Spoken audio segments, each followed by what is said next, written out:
이번 주, 요 내용을 좀 우리가, 좀 알고 갑시다. 자, 파이낸셜 뉴스에서 지금 제가 가져온 기사인데요. 계엄 패닉셀이라는 겁니다. 예, 패닉셀. 패닉.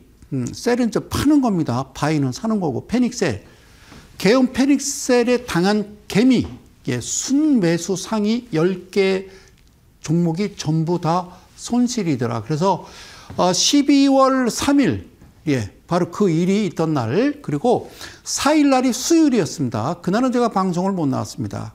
그러니까 금융당국에서 7시, 아침 당일 4일, 예, 7시 반까지 저는 밤을 꼬박 샜습니다. 그랬더니 정상적으로 장을 열겠다라고 이야기를 했습니다. 그래서 정상적인 장을 열겠다. 저는요, 지금도 소름 끼치는 일은 이런저런 그런 사건이 아니고 왜 금융당국에서 장을 열었을까? 예, 당연히요. 이날 수요일 기점으로 수목금 장을 열어서는 안 되는 겁니다. 안 되는 거였는데 그냥 자연스럽게 여시더라. 국가의 비상사태인데도 불구하고. 그로 인해서 12월 4일부터 지난 13일까지 개인 순매수 상위 종목을 봤더니 여기 이제 저가 배수 노렸지만 하락했다. 외국인도 원전주로 손실을 입게 돼 있는데요. 개인 투자자들의 순매수 상위 종목 보면은 KB금융, 그리고 하나금융지주, 신한지주, 금융주들이 많네요. 엔캠금양, 이스페타시스, 두산에너빌리티, 고려아연, 그리고 우리금융지주, 두산로보틱스. 자, 보실게요. 거래대금이요, 꽤 많죠. 그런데 옆에 등락률을 보니까 12월 4일부터 13일까지 거의 두 자릿수, 예, 두 자릿수가 넘는 요런 손실을 봤다는 얘기입니다. 그래서 금융당국, 금감원이든 금융당국에서 하는 일은 개인 투자자를 보호하고 공정한 거래 질서를 확립하기 위한 기관인데 그동안 그렇게 하지 않았다라는 이야기를 꾸준하게 제가 이 자리에서 말씀드렸죠. 그래서 자, 보고 갑시다. 지난 3일부터 비상계엄 사태와 탄핵 전국을 지나면서 패닉셀을 지속했던 투자자 간 수익률 격차가 벌어진 것이다.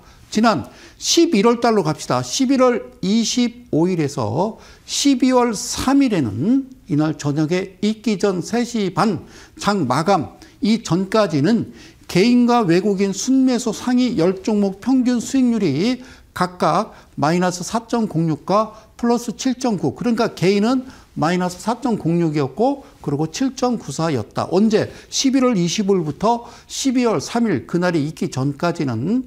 자, 개인이 가장 많이 순매수한 10개 종목 중에서 주가가 오른 종목은요.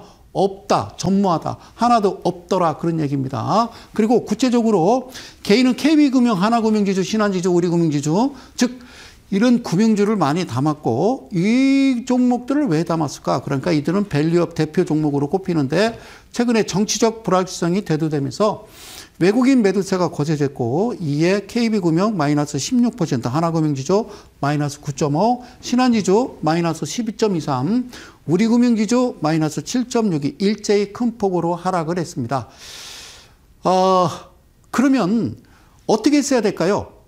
장을 제가 금융당국의 수장이고 책임자라면요. 저는 일주일간 장 열지 않습니다. 그게 맞는 거죠. 왜? 개인 투자를 보호하고 공정한 거래 질서 확립을 하기 위해서. 그럼 개인 투자자를 보호한다? 여러분, 보호하지 않습니다. 자, 이외에 엔캠이 20% 넘게 빠졌고요. 금양이 마이너스 2.96, 이스페타시스도 18.69, 그 다음에 두산 에너빌리티 13.69, 고려아연이 20.56. 자, 개인 투자자들이 많이 담은 종목 대다수가 두 자릿수 하락률을 기록했다는 거죠. 특히 엔캠은 외국인 순매도 상위 8위에 들었는데 이를 개인이 받아냈지만 낙폭이 컸고 그리고 오너힐과 경영권 분쟁의 장중에 240만 원 선까지 터치하면서 시총 상위 5위까지 올랐던 고려아연은 최근에 차익 실현 매물로 출회로 곤두박질 쳤다. 이 내용입니다. 그래요. 어쨌든 좋은 일 있겠죠. 그래서 이번에는요. 여러분들한테 좀 희망적인 말씀을 이야기를 드리기 위해서 아시아경제에서 나온 기사를 제가 캡처를 떠왔습니다. 자, 뭐라고 나왔냐면요. 자, 저도 이런 생각을 해요. 미장 팔고 국장 살 타이밍 이랬습니다. 미국 시장에서 이제 그만 놓으시고 팔고 우리나라 시장에 살 타이밍 그러면서 길게 보면 지금이 적기다. 그래요. 저는 이 기사를 보면서 그래 이게 맞을 수도 있어라고 저도 생각하는 사람 중에 하나입니다. 왜? 자, 미국 증시 고점 논란이 계속 나오고 있어요. 자, 미국도요. 너무 많이 올랐어요. 주가는 너무 많이 오르면요. 큰 조정을 주게 돼 있거든요. 제가 이제 미장을 좀 한다. 이제 미국장에서 내가 투자를 한다라고 그러면요. 저는 100% 미국장, 예, 다 저는 차익 실현할 것 같아요. 그리고 우리나라 증시는 엎친 데 덮친 격이죠. 그래 안 해도 주가 안 가고요. 너무 힘들었는데. 최근에 좀 특이한 사항은 신규 상장 종목들이 지금도 나오긴 합니다만 신성장 기업이라고 하는 되먹지 못한 그런 종목들이 멈췄다라는 거에 드디어 저는 희망을 가져봅니다. 자, 우리나라 증시 디스카운트는 계속 지속되고 있다. 그리고 달러 원 환율 레벨도 높은 상황이고 그래서 미국 자산 팔고 한국 증시 늘려서 배분이 필요하지 않느냐. 그래서 아시아 경제에서 이 기사를 가져왔어요. 자, 우리나라 증시 부진 계속되면서 언제부터? 우리는 2년 반 동안 계속 증시가 부진했고 전 세계 증시가 올라갈 때 우리는 오르지 않았습니다. 대한민국만 예, 그렇게 됐죠. 그러니까 사람들이 오갈 데가 없으니까 미국장, 그다음에 일본 증시, 그다음에 하다못해 중국 증시까지 그쪽 발을 뻗었죠. 자, 그걸 우리는 투자 이민이라고 합니다. 투자 이민이 가속화했다. 그러니까 이게 주식시장으로 따지면 국장, 우리나라 시장을 탈출해서 서학개미, 일학개미, 중학개미, 그러니까 미국, 일본, 중국 시장으로 간다라는 거는 바꿔 얘기하자고요. 나라가 엉망진창이 됐어요. 못 살겠어요. 그러면 어떻게 해요? 좀 여유 있는 사람들은 포털이 써서 이민을 가잖아요. 그죠? 왜? 도대체 여기서는 살 환경이 안 되니까 이런 거랑 똑같은 거예요. 자, 그러니까 우리나라 증시가 너무 부진하고 엉망이기 때문에 유일하게 이 자리에서 1년 내내 자, 내년부터, 그러니까 25년, 예, 초부터는 제가 그 말씀을 안 드리겠죠. 투자 이민 가속화하는 가운데 증권가에서는 지금이 올해 미국 증시에서 벌어들인 수익을 실현하고 이것도 잘못했어요. 뭔 수익을 얼마나 났다고. 그리고 우리나라 증시에 자산을 배분하는 적절한 시기일 수 있다라는 분석을 했습니다. 내 얘기가 아니라 지금 증권가에서 이런 얘기가 솔솔 나오고 있더라라는 겁니다. 그래서 이 그림을 보시게 되면요. 이 그림을 보시게 되면은 이쪽은 코스피고요. 이쪽은 S&P 500 지수입니다. 예, S&P 500 지수가 빨간색으로 표기된 거고요. 사상 최고가를 경신하면서 무려 6,100까지 지금 도달하고 있습니다. 그런데 우리나라 코스피 지수를 보면요. 사실 고점 부근으로 해서 약 한 3,300 찍고서 야, 지금 얼마까지 빠지냐면요. 뭐 4,500도 다 밀어버렸습니다. 그죠? 예. 그러니까 이런 상황이 언제까지 뭐 지속될지는 모르겠습니다만 저도 정말 안타깝다라는 2,400까지 밀어버렸다는 것은 안타깝다. 그래서 여기서는 이제 미국 정치는 여기서 이제 조정 주면서 우하향으로 추세에 돌릴 가능성이 있고 우리나라 증시는 여기서부터 뭐 더 그러겠냐라는 생각을 해봅니다. 그동안 너무 증시가 안 좋아서 어쨌든 좀 조금만 힘들어도 참아봅시다, 힘내봅시다라고 늘 말씀을 드렸었는데 어떤 뭐 지금 더 조건이 악조건이냐 그렇지는 않다는 거죠. 제 얘기가 아니라 16일 한국거래소에 따르면 전거래일 종가 기준 코스피는 최근 5개월간 몇 퍼센트 12.8% 내렸고 반면에 미국 시장을 대표하는 게요. S&P 500 지수. 우리나라로 따지면 코스피 200 이렇게 생각하시면 되는 거죠. 그죠? 그 지수가 같은 기간에 7.5% 올랐다. 그러니까 최근 5개월간만 계산해도 S&P 500 지수가 12.8인데 우리는 12.8%가 내렸고 S&P 500 지수는 7.5%가 올랐다. 그리고 기술주 중심의 나스닥 지수도 지난 11일 사상 처음으로 2만 선을 돌파하면서 지난 9일 연저점을 경신한 코스피와 좀 대조되는 그런 모습이다.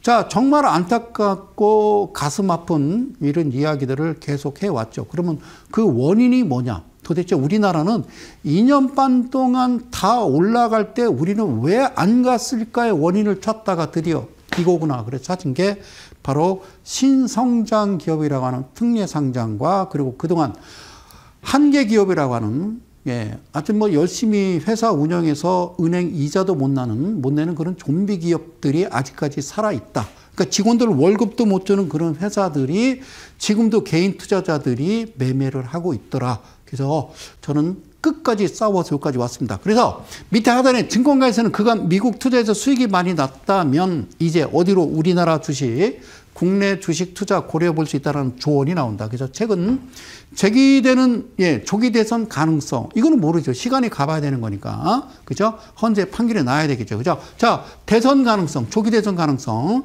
그리고 원화 가치 약세로 국내 증시의 상승 요인이 생겼다.